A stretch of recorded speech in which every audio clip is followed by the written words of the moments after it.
Yo, what's going on, guys? Crispy Flakes here. Welcome to Extra Crispy. For today's video, we got a video by my dude AM Hoopsman titled 2023 NBA Free Agency Full Preview, which is actually pretty interesting to look at because I have not really thought ahead into the future, but time's gonna fly by, and before we know it, it's gonna be the end of the season. The Pistons are gonna be holding the 2023 NBA Championship trophy, and the rest of the other 29 teams are gonna be looking at 2023 free agency on how to improve their chances of keeping the Pistons from repeating and everything, right? So let's check this out and see what players are going to be available for next NBA offseason. People are going to say the 2023 offseason will suck. And yeah, this list of free agents aren't like a bunch of all-NBA players, but there is a sneaky reason that will make next offseason amazing. Okay, let's see it. Some of these free agents could ruin the best teams in the league if they leave. Let's start with the Warriors. After this top 10, I will tell you why next offseason will be great. Jordan Poole and Andrew Wiggins. Let's talk these two at once because remember what they said together. Yeah, they got to let Draymond walk. Get both them dudes back.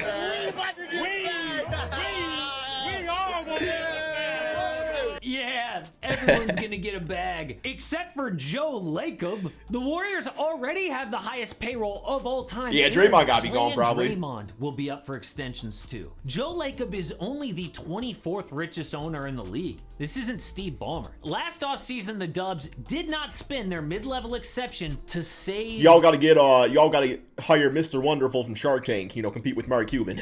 Money.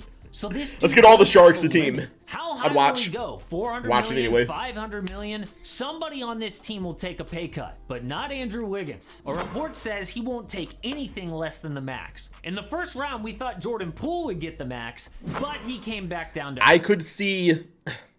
I think Draymond Green probably like if nobody's willing to take a pay cut, I think Draymond Green will move on from him because you got Kuminga coming up, everything like that, and Jordan Poole and obviously Andrew Wiggins was so important to the team and everything, and you love Draymond Green, but at some point you got to make a choice if nobody's gonna make a pay cut. But I could also maybe see a guy like a Klay Thompson being like, I'll take a little less money so Draymond can stick around, but I don't know. We'll see.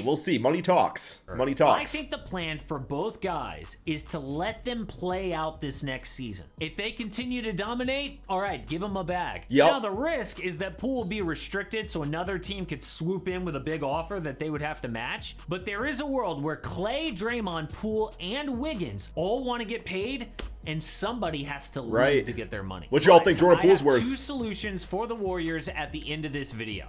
Next, LeBron James. If LeBron doesn't sign his extension starting August 4th, he could be a free agent. Maybe he wants to play with Bronny if he enters the league, or maybe this is all about leverage. I could see LeBron telling LA, if you trade Russ, I will sign this extension. If not, I could leave. LeBron's always been a fan of short contracts because it keeps the pressure on his team to improve. The risk of him being a free agent is a huge storyline. Next, Jeremy Grant. Hey, Jeremy Grant. I can easily see this year in Portland going back. Oh, he is unexpired, isn't he? Changing teams. He's 28 years old, but has never found a permanent home. If he and Dame don't click, the Blazers could lose Jeremy Grant for nothing. Now, luckily, they only spent one first. Yeah, I was just thinking, who do we even get for Jeremy Grant? And I was like, we didn't really get much, but we got a pick out of it. So okay, that's cool. That's cool. I forgot. Next up, D'Angelo Russell. D'Lo needs a situation like Andrew Wiggins found in Golden State. D'Lo was so bad in the playoffs that the Wolves considered trading. Yeah, he had it in Brooklyn, and they got rid of his ass. Free agent. He needs I don't know to why. decide, am I going to take a big deal on a bad team, or it was nice take in Brooklyn. a pay cut to contend and have a great career? I know he's not elite, but he's just 26 years old. I think someone will take a chance on D'Lo. Next, Chris Middleton. He is worth more to the Bucks than anyone else because of his chemistry with Giannis, but there is a way that he leaves Milwaukee. Yeah, what I love about Chris Middleton is just like this dude has no ego whatsoever. Like Chris Middleton goes out there, he puts in work, and he is the perfect Robin to a Batman. I don't know. I love his game. I love his game. Another team wants to weaken the Bucks. They could offer Chris a huge deal to steal it. I can see him being nice on the Nuggets for some reason. Player option to stay put. Next, Dylan Brooks, super underrated free agent. I know he was bad on offense in the playoffs, but dude is by far the Grizzlies' best defender. Problem is, defense doesn't usually get you paid, but if Memphis lowballs Brooks, they could lose him, which would be horrible. He is important to their culture, and John needs all the defense he can get. Teams like the Celtics already have their eye on let's go and sign LeBron. No. if he leaves Memphis. That'd be insane. Miles Turner. I am baffled that the Pacers haven't already traded him. Do you remember what he said last year? It's clear I'm not valued as anything more than a glorified role player here, and I want something more. Well, good news, Miles Turner, because only really crappy teams have cap space next year, and you could be the man there. There you go. Now, I will break down. Yeah, I mean, that's what happened with Jeremy Grant. Jeremy Grant went to the Pistons and was given a larger role, and they were still garbage with him, but Jeremy Grant put up the numbers and everything, so I don't know. But then again, there aren't really expectations for the Pacers, so maybe he can have a bigger role with the team. I don't really know what's going to... I mean, he has become the new Kevin Love. Kevin Love was in so many trade rumors all the time. He just never got traded, so I'm curious if Miles ever ends up leaving or not. Who's going to have money in the summer, but Turner's got... I think the fact, though, that they actually went after DeAndre Ayton, that's probably got to rub him the wrong way to some extent. Not to prove. Yes, he's led the NBA. He'll be gone by the trade deadline, I think. But he's never been an all-star on offense. This is a huge season for him before he tests the market. Same for Nikola Vucevic. Vooch needs a big year to prove he deserves one last big deal. Yeah, I don't think he's going to get it. I don't think he's going to get it. All-star in name only, scored under 18 points a game on 31% from three with bad defense. I think Vooch is probably worth about $15 million a season right now. I don't know what his actual contract is, but I'll say about $15 million.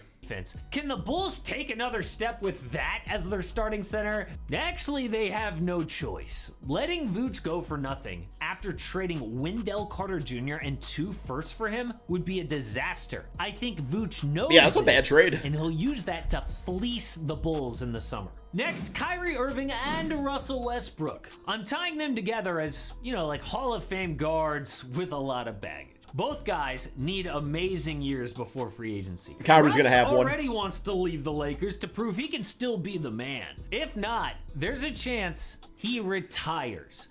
That's a great point, too, because, that's the thing is, Russell's going to want to be, nobody wants Russell to be the man on their team. You know what I'm saying? It's just don't see, I don't know, Russell Westbrook has become the new Carmelo Anthony, where he is going to find himself out of the league unless he embraces his role as a role player, and that's just where I'm at with him.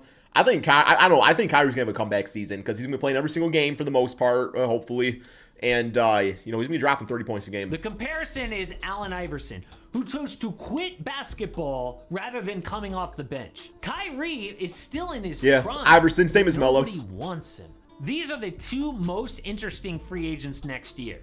Free agency kind of sucks, but that's why I love next offseason. The best teams are going to realize the only way to improve is with a trade. It's like this summer, the best free agents were Bradley Beal, Zach LaVine, James Harden. They all re-signed, which gave us huge deals. Pretty boring. Like the Rudy Gobert and DeJounte I wanted some more trade. splashes. Teams will be that desperate next summer to get a deal done, so I'm keeping an eye on who could get traded next year. Damian Lillard, an obvious choice if the Blazers get off to a bad start. How many picks? Donovan Mitchell is an obvious choice, being unhappy on a rebuilding team. Julius Randle could be the only way for New York to improve after signing Jalen Brunson and building around RJ Barrett. Right, Basically, addition by subtraction.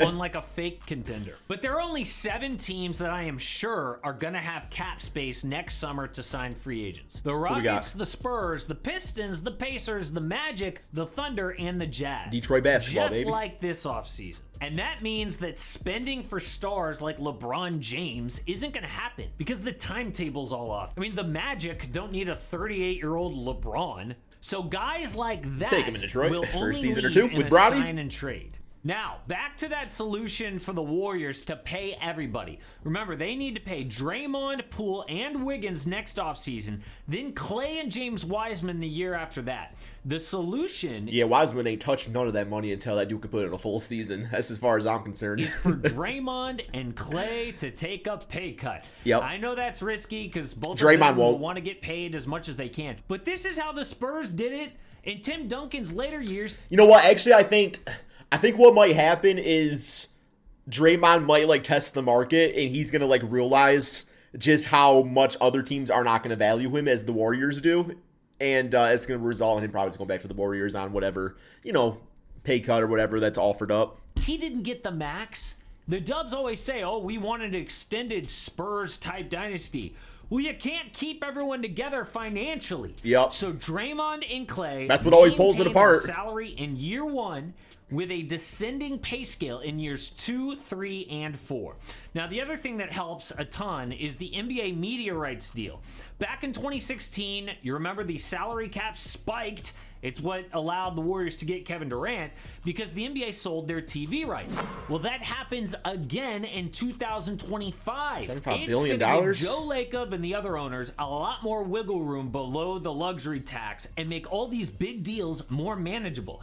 Yes, we might not see Kenny, Charles, and Shaq on TV anymore, which sucks, but NBA teams will have a I don't mind a new fresh look, to be honest. Pay everyone. Speaking of contenders who might not actually contend, the Phoenix Suns ruined their franchise when they signed DeAndre Ayton to that max deal. Damn, he said ruined. Entire video about it. Here, check it out. Oh, I might check it out now, but but no, man, that's all we got for this video. Great video by AM Hoops as always. Thank you all so much for watching. Peace out, my friends.